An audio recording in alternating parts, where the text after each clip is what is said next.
So, hi everybody. तो what I was trying to learn, मैं कोशिश कर रहा हूँ मुझे गीता समझने की। तो मतलब पढ़ के समझना मुश्किल है। मैंने ऐसे अष्टावक्र गीता ऑर्डर कर ली है। इट्स जस्ट ये मतलब नई गीता है काफ़ी। ये श्री कृष्ण और अर्जुन वाली नहीं है। इसमें राजा जनक हैं जो अपनी जगह राजा जनक हैं और कृष्ण की जगह अष्टावक्र हैं और अष्टावक्र छोटे हैं काफ़ी, एज इन टीनेज ईयर्स। राज जनक अपने 50 और 60s में हैं and Guru is the teenager है और understand the level of conversation that is happening कि अभी जो टीनेज और बड़े में जो बात होती है वो तो इज़ कम्प्लीटली डिफरेंट। बट इसमें जो ये है, इसमें ये अच्छी बात ये है कि मतलब इसमें दिखाया गया है कि अगर आपके पास ज्ञान हो, अगर नॉलेज हो, तो आपकी रिस्पेक्ट है, रिस्पेक्टिव ऑफ द फैक्ट अगर आपकी उम्र में छोटे हैं या बड़े हैं। और वैसे हर कोई 50-60s का बंदा ये नहीं होता कि अपना ईगो हटा के सुन ले टीनेजर की। राजा जनक ने वो क्यूरियोसिटी दिखाई, अपना ईगो साइड में रख के सुनने की कोशिश करी और उनको वो नॉलेज मिली जिससे सबका भला होता है। तो हाँ मतलब तो अच्छा पूरी तरह से समझने की कोशिश कर रहा हूँ मैं, पर मैंने अच्छे शुरू नहीं किए। नॉर्मली तो मैं मतलब अभी लेक्चर्स के थ्रू श्रीमद् भगवद गीता पढ़ रहा हूँ और मतलब उसमें आई थिंक 11 लेक्चर्स हो गए, 2-2 घंटे के लेक्चर है, 11 लेक्चर हो गए मेरे। या बैठ कर नोट्स वोट्स बना रहा हूँ। पता नहीं, नोट्स तो मैं देखता नहीं उतना, बट अच्छा लगता है, चलो बना रखते हैं, कुछ ना कुछ कर रखता है। तो पॉइंट मेरा यही था कि चलो गीता की तरफ क्यों बढ़ रहा हूँ, सब इसका पॉइंट तो डिफरेंट है। बट जो हम लोग पहले बात कर रहे थे इस बारे में कि जो आपकी सबकॉन्शियस रियलिटी होती है वो आपके इल्यूजन के थ्रू आपसे बात करने की कोशिश करती है। जो आपकी मेंटल स्टेट होती है, डिल्यूजन जो आपका होता है वो आपको परेशान कर सकता है। वो आपको एक जगह दूसरी जगह लाने की कोशिश करेगा, आपको घर से दूर रखेगा, आपको अपने फ्रेंड से दूर रखेगा, आपके रिलेशनशिप ब्रेक करेगा। डिल्यूजन का काम ही है, आपका रिलेशनशिप ब्रेक करके इस तरह से आपको कॉर्नर कर दो और आप अपना मेंटली डिस्ट्रेस करो। That's the job of every delusion on the planet. और जो डिल्यूजन होता है उससे पर्सनल लेवल बहुत लोगों को नुकसान होता है। आपको नुकसान होता है, आपके परिजनों को नुकसान होता है, हमें नुकसान होता है, सबको नुकसान होता है।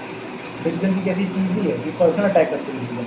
डिल्यूजन कभी भी ऐसा नहीं है कि 2 लोग को एक साथ अटैक करेंगे। डिल्यूजन इज़ लाइक कि आपके लिए आपका इल्यूजन अलग है, कि आपकी अपनी लाइफ अलग है, आपका ब्रेन अलग है, और सामने वाले के लिए उसका इल्यूजन अलग है, उसका ब्रेन अलग है, उसकी लाइफ अलग है। तो दोनों के लिए इल्यूजन डिफरेंटली काम करता है और क्योंकि दोनों के लिए इल्यूजन डिफरेंटली काम करता है तो दोनों का अटैक पर्सनली हो पाता है और दोनों सेपरेट हो जाता है। तो इल्यूजन का बेसिक हम लोग बात करते हैं कि इल्यूजन ऐसा नहीं है रैंडम आता है कि कुछ इल्यूजन होता है जो कंस्ट्रक्टिव भी होता है। कोई इल्यूजन कभी कंस्ट्रक्टिव नहीं होता है। किसी इल्यूजन का काम कंस्ट्रक्टिव वे में चीज़ों को आगे ले जाना नहीं होता है। इल्यूजन की बात हो रही है, बात यहाँ पे सच्चाई की नहीं होगी, अब इल्यूजन की बात हो रही है और सच्चाई के बारे में बात करेंगे, व्हाट इज़ द ट्रूथ, वो भी उस बारे में बात करेंगे आगे। बट हमें ये जानना पड़ेगा मैक्सिमम फोर्सेस जो हमारे माइंड में चल रहे हैं, maximum to maximum all of it you can consider, almost all of it, they are in a very destructive way. They are already there to make you sure कि तुम अपने सारे कंस्ट्रक्टिव वेज ख़राब कर दो, अपने सारे कंस्ट्रक्टिव आइडियाज़ ख़राब कर दो, अपने सारी कंस्ट्रक्टिव फैमिली सिस्टम ख़राब कर दो। That's what delusion wants. Delusion wants a fight, delusion wants a battle, delusion wants conflict all the time. और होगा ये कि अगर आप डिल्यूजन में बहुत टाइम तक टिके रहोगे तो कहीं ना कहीं आप उस लड़ाई में घुस जाओगे। अगर लड़ाई में घुस गए फिर बाहर निकलना बहुत मुश्किल होता है, क्योंकि लड़ाई से वो क्या होता है, लड़ाई होती है उससे ज़्यादा डोपामिन। तो लड़ाई क्यों की थी वो मैटर नहीं करता, आप डोपामिन मिल रहा है। तो पॉइंट वही हो जाता है कि इन दी and nobody fights for a meaningful reason, everybody wants to fight for the dopamine. And that's where the conflict happens. And conflict is not happening out of a reason, it is happening out of an animalistic instinct that is not real. And आपको ऐसे सोचना ही होगा इस बारे में क्योंकि आपको तरीका नहीं है सोचने का। अब जब तक अपने लड़ाई के कारणों को किसी टॉपिक के अराउंड रखोगे, किसी पर्सनल इशू के अराउंड, पर्सनल विक्टिमहुड के अराउंड, पर्सनल प्रॉब्लम्स के अराउंड रखोगे तो आपकी लड़ाई हमेशा ही एकदम ख़राब साबित होगी, बेहूदी साबित होगी और कहीं ना कहीं वो जाके आपका नुकसान ही करेंगी। सामने का वाले का तो करेंगी, आपका तो बहुत ज़्यादा करेंगी, लेकिन लड़ाई आपके अंदर से ओरिजिनेट हुई है। मीनिंगफुल फाइट अलग होती है, बट मीनिंगफुल फाइट मैक्सिमम होती है कि मीनिंगफुल फाइट जब होती है तो सबका भला होता है। तो इट्स जस्ट दैट फैक्ट कि कॉन्फ्लिक्ट से दूर रहना है तो कॉन्फ्लिक्ट को समझना होगा कॉन्फ्लिक्ट हो क्यों रहा है। कॉन्फ्लिक्ट हो रहा है कि एनिमलिस्टिक इंस्टिंक्ट की वजह से, आपके एनिमलिस्टिक नेचर की वजह से, और कोई रीज़न नहीं है, और कोई रीज़न नहीं है लड़ाई का। बिना कॉन्वर्सेशन किए एक बार अपने माइंड को देखो, कितने निगेटिव थॉट्स आ जाते हैं आउट ऑफ रैंडम।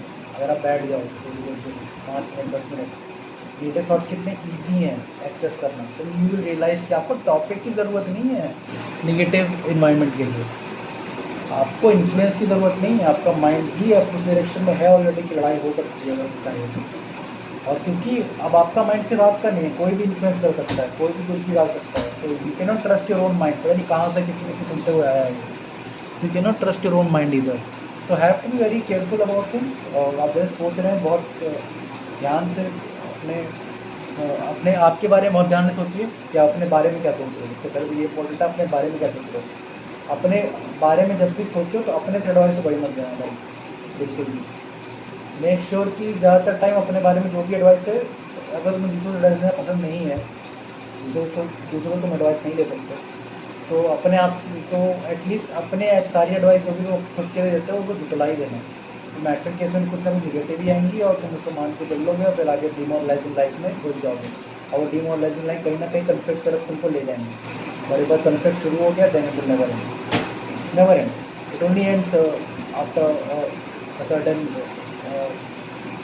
मतलब कभी धक्का लगता है ना मुंह पे, तभी से वो मुक्का पड़ता है। लाइफ जब मुक्का मारती तभी से तभी रुकता है कन्फ्लिक्ट, और वो तुम चाहोगे नहीं वो मुक्का पड़े।